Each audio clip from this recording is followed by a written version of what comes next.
Hello everyone, it's Arlina from Yarnalina, and today I'm going to teach you 14 basic crochet stitches and steps to get started on crocheting. This will be the perfect guide for any beginners to get started on crocheting. So for the demonstrations that I'm going to make, we're going to need a 5mm crochet hook and the Red Heart soft yarn in the color Off-White. So without further ado, let's get started. So we're first going to start with a slip knot. A slip knot is what starts the chain in essentially every project in crochet.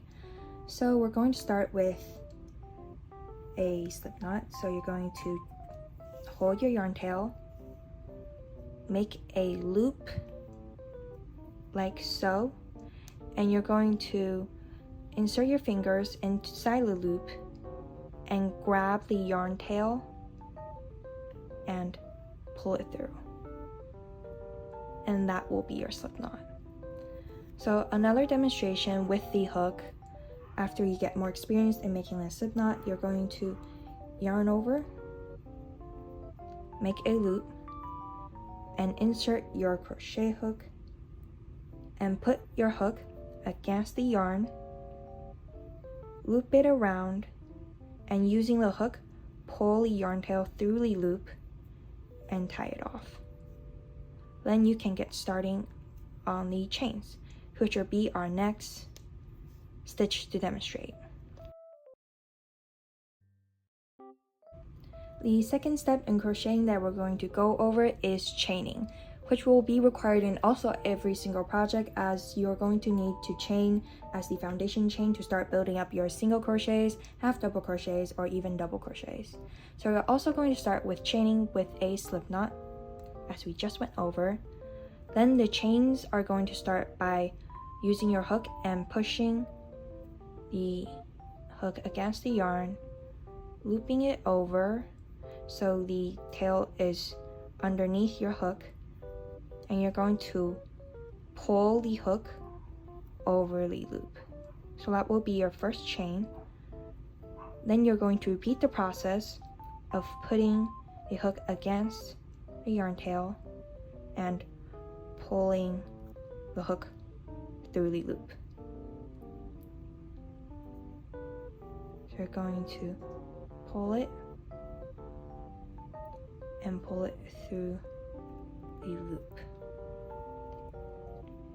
So this will be your foundation chain.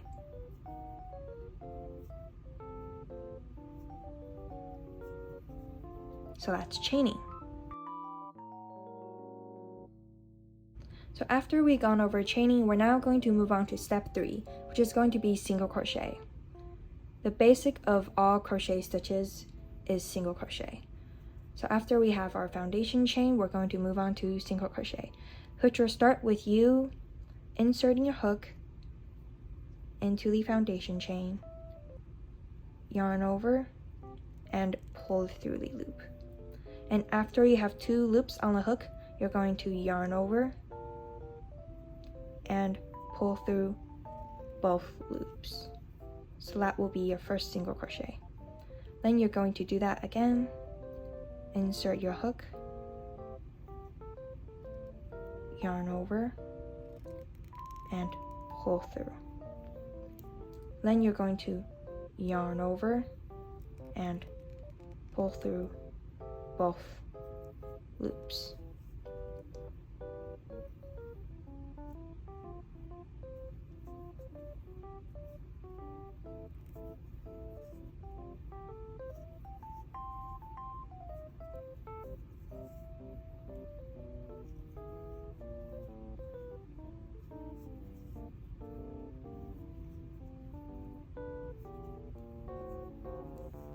So that will be single crochet. So now that we've gone over single crochet, we're now going to move on to the 4th stitch that we're going to mention, which is going to be a half double crochet. So normally to start a new row, you're going to either chain 1 or chain 2. It depends on what pattern you're following, as the pattern should have that written down. So for the single crochet, we're normally going to turn and work single crochets, then you're going to chain 1, but in this case we're going to work half double crochets, so we're going to normally chain 2. So to half double crochet, it's incredibly similar to single crochet, except you're going to have a yarn over before inserting your hook into the loop, into the stitch. So you're going to yarn over and insert your hook into both stitches. So you should have 2 V's for your, while inserting your hook, and you're going to yarn over and pull the yarn tail, the working yarn tail, through the stitch. So you would have 3 loops on the hook. You would yarn over and pull through all 3 loops. So that will be your half double crochet. So you're going to yarn over, insert your hook into the V, into the stitch, yarn over, pull through 3 loops on the hook, yarn over, pull through all 3.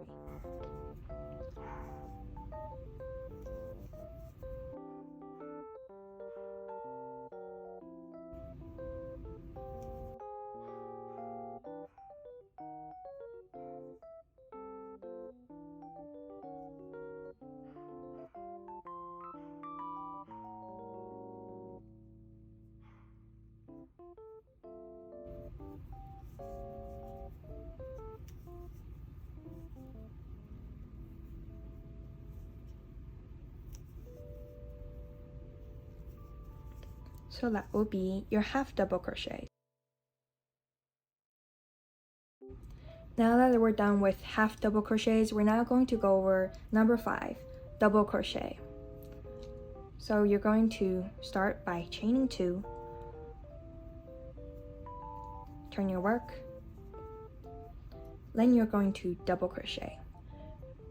You're going to yarn over, insert your hook into the working stitch, again yarn over and pull the working tail through the stitch. You will have 3 loops on a hook, but then you would yarn over, and instead of pulling all 3 like half double crochet, you're only going to pull through 2. Then you're going to yarn over and pull through 2. So that will be your first double crochet. So you're going to yarn over, insert your hook into the stitch, and then yarn over, pull through. So after you have 3 loops on your hook, you're going to yarn over, pull through 2, yarn over, pull through 2.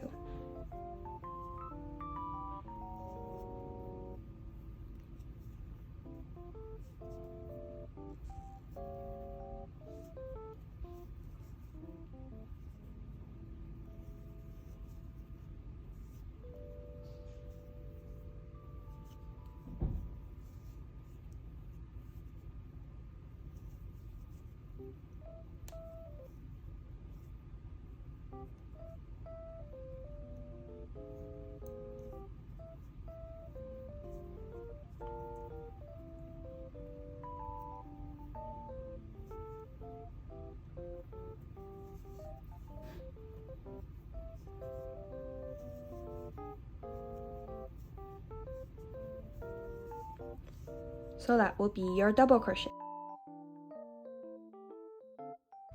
So after double crochets, we're now going to go over step 6, which is going to be increases. So you're going to chain 1, because for this demonstration of increases, we're going to use single crochets. So for an increase, you're going to single crochet, yarn over, pull through, 2 loops on the hook, yarn over, and pull through both. So an increase is going to be 2 stitches in 1 stitch. So you're going to single crochet again in the same hole.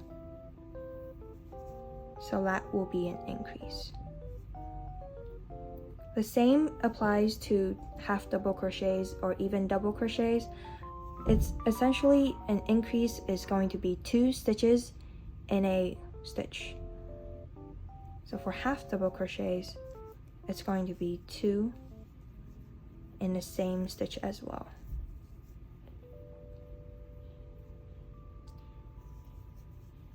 An increase is most commonly used for amigurumis to make the circle expand. 1 and 2 all in the same stitch.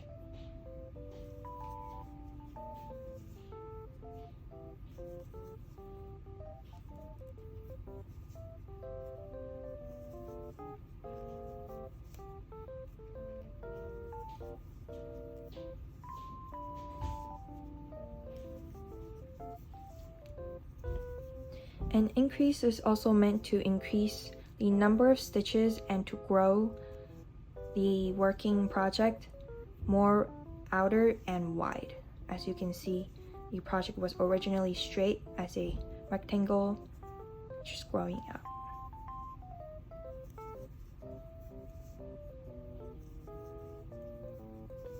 So 2 stitches in 1. So that will be an increase. For step 7, we're going to go over decreases. So a decrease has many ways of doing a decrease. So we're going to go over the most basic way of decrease for now. So you're going to insert your hook into a stitch, yarn over, and pull through. So after you have 2 loops on the hook, you're going to go into the next stitch, yarn over, and pull through. So after you have 3 loops on the hook, you're going to yarn over. So again, yarn over and pull through all 3 loops. So that will be a decrease. So again, you're going to insert your hook, yarn over, 2 loops on the hook,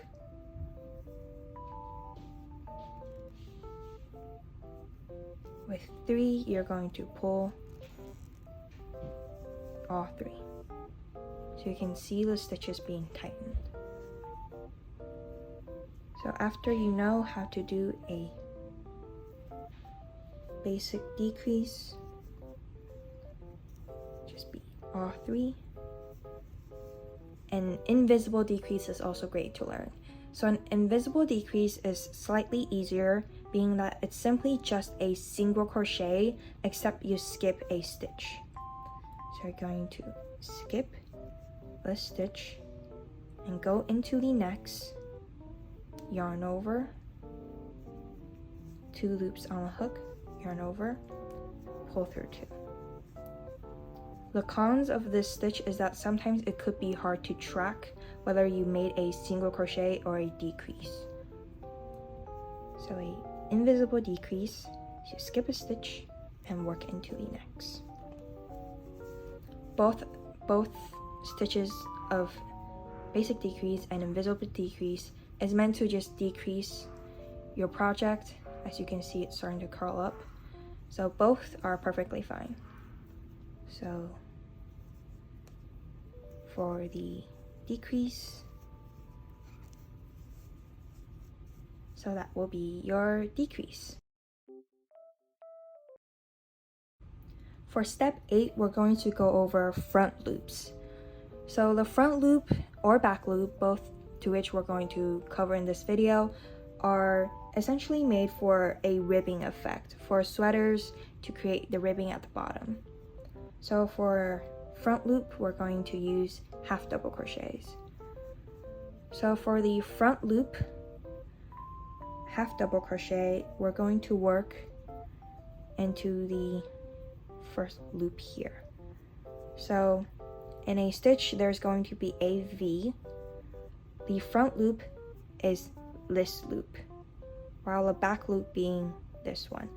So whatever project you're facing, the side facing you is the front loop, and the other side facing away from you is the back loop. So to work a front loop half double crochet, you're going to insert your hook into the front loop as this, only into that loop facing you inside the V-stitch.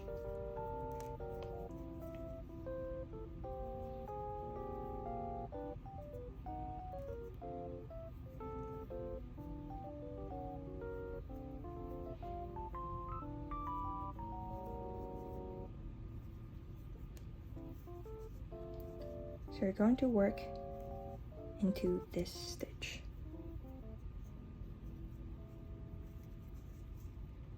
So these will be the back loops.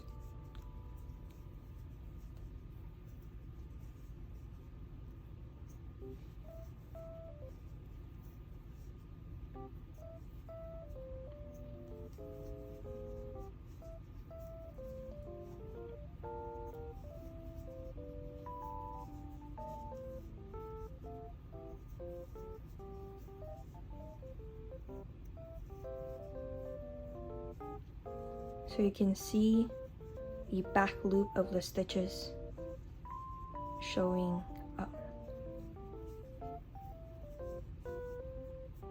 because we're only working into the front loop of the V-stitch.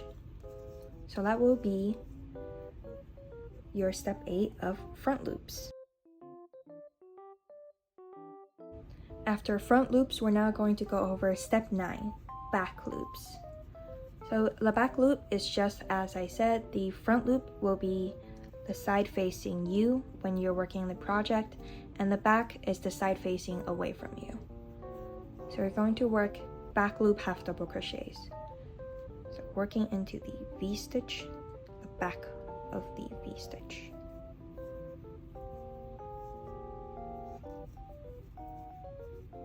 Yarn over, insert your hook.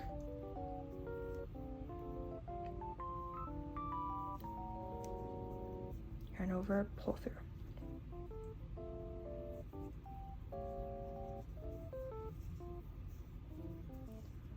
So this will be the front loop, and this is the back. So in the front loop, we will work at the front, and the back loop, we will work into the loop away from you.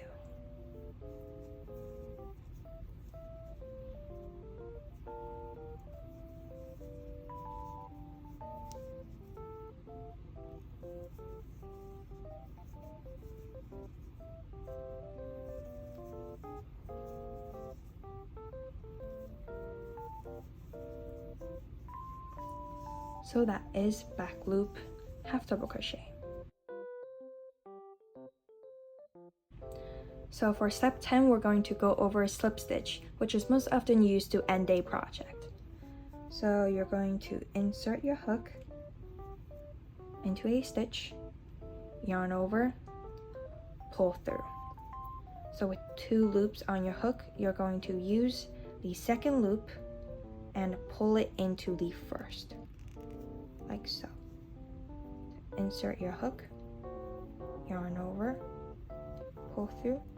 2 loops on the hook, you're going to use your second loop and pull it into the first. So you can pull on the second loop to make it easier. Pull it under the hook to make it smoother to pull out.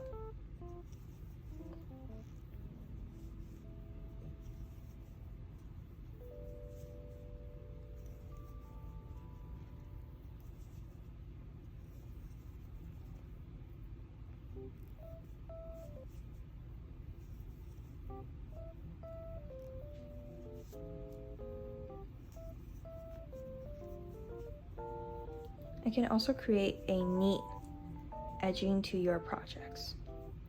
So that will be your slip stitch.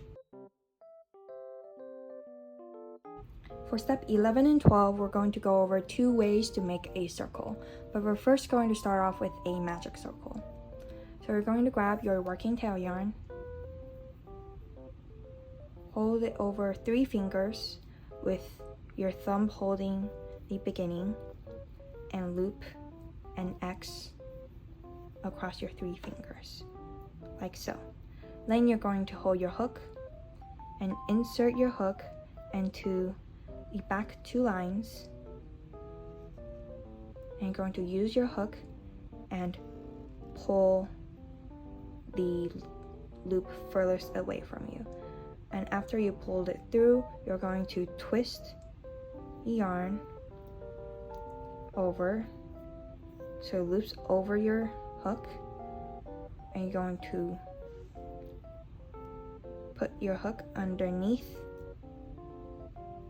the loop and pull it through.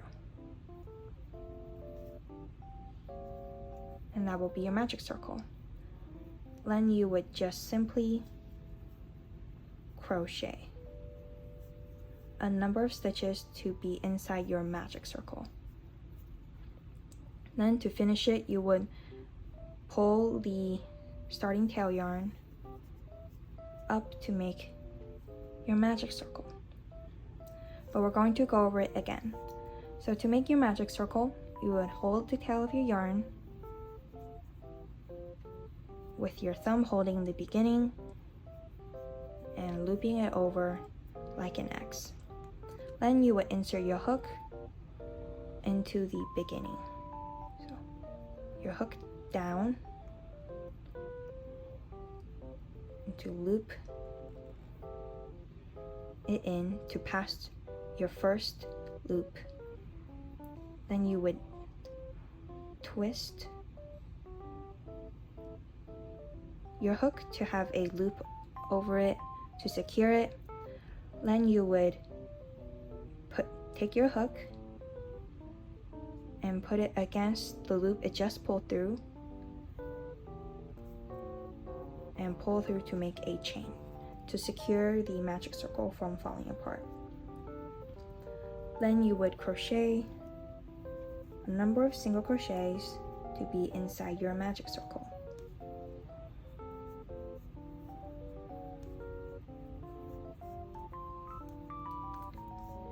Then you would pull it tight, the starting tail yarn, to show your magic circle. So after the magic circle, we're now going to go over a chain loop circle. So this is really the easier way to make a magic circle. So you're going to start with a slip knot.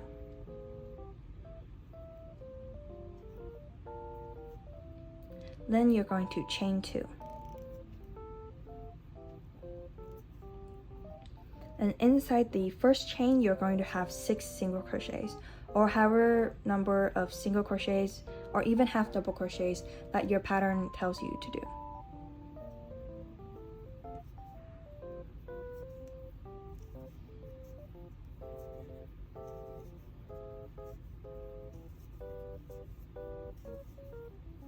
Half double crochets. So that will be your chain loop circle. Then to pull the circle tight, you would take the tail where you first made your slip knot and pull at it with your nails holding the chain loop, the slip knot. So that would be your chain loop circle. To do it again, we are going to start with a slip knot, chain 2, and inside the first chain, crochet however much or however big you want your circle to be. This works similar to a magic circle, so you would chain inside that chain 1 however number of stitches your magic circle tells you to do. So they're equivalent in terms of their purpose to make a circle.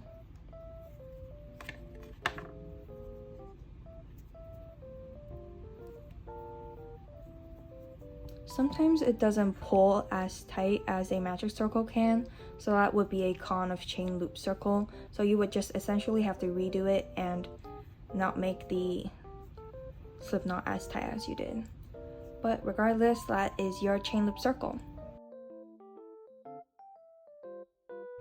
For step 13, we're going to go over tying off and finishing your project.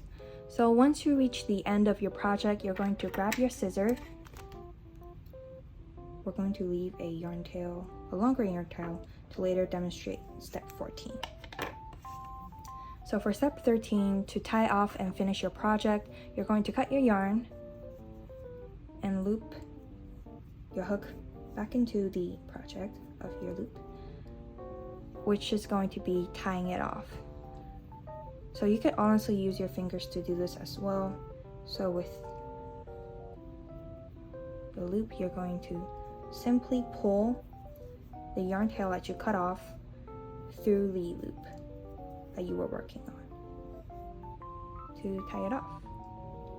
So with your hook, it's going to be yarn over, pull it all through. So that will be tying off and finishing your project. And now we're going to move on to the last step of 14. Step 14 is going to be weaving in the ends, a process that most people hate, but it's required to hide the yarn tail to avoid it from unraveling and also to keep it from looking unfinished. So to start off, to weave in your ends, you're going to have a yarn needle. A normal needle will not work, as a needle cannot be threaded through the thick yarn tail. So you're going to grab your yarn tail and loop it through the needle. Though weaving in the ends have really no technique needed, its purpose essentially is just to hide the yarn tail. So there is no pattern. There's no pattern. You're simply going to weave the yarn tail however you desire to just hide it from sight.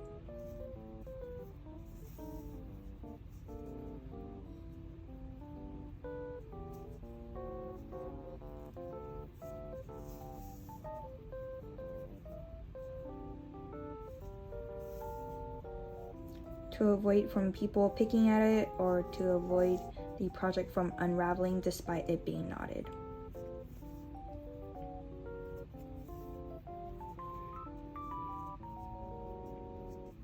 So then once you're done weaving in the ends, you can simply cut it off. Pull a little at it. Then this will be your finished project. And that is all for step 14. And that is all for the 14 crochet stitches and steps that you need to get started on crocheting as a beginner. If you are a seasoned crocheter, remember to leave some tips down in the comments down below that you wish you would have known as a beginner crocheter. And remember to subscribe and leave a like on the video if these 14 stitches helped you. And there's also a free written pattern of these stitches down below on the Yarnalina blog. And I'll see you next time. Bye!